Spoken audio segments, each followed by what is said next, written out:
रामकृष्ण हरी. आता यांचा परिचय मला माहिती, पण ही आमच्या नेत्रा माऊली आहेत. नेत्रा ताई, तुमचं नाव सांगा. किशोर.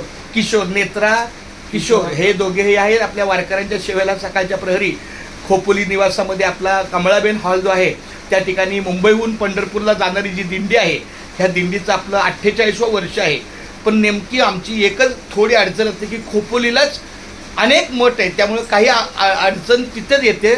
आमचा प्रयत्न राहील की पुढच्या वर्षीसुद्धा कमळाबेनलाच यायचा. पण जरी समजा इथंच परिसरात कुठे जरी काय असला तरी चहा मात्र आम्ही नेत्रा माऊलीच्या सेवेला केलं. चहा आम्हाला 2 लागतात. चहा 2 लागतात. बघा, 500-1000 रुपयाचा प्रश्न नाही, सेवा महत्त्वाची आहे.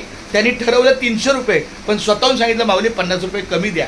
ह्याचा अर्थ पंढरीला जाणारे जे वारकरी आहेत त्यांच्या सेवेला आपलंही काहीतरी सहकार्य असावं, हा त्यांचा मनोभाव खूप चांगला आहे.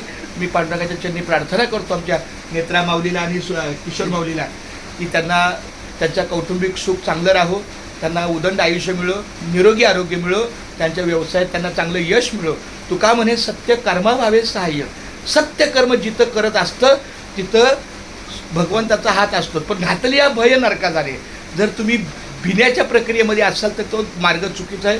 देवाच्या दारी आले उभक्षण बरी तेने मुक्तिचारी साधलेल्या हरिमुखे म्हणा पुण्याची गणना कोण करी. काम करत असताना काम करत राहा, रामकृष्णाने म्हणत राहा, मुखाने बोला रामकृष्ण. एकदा बोला रामकृष्ण हरी.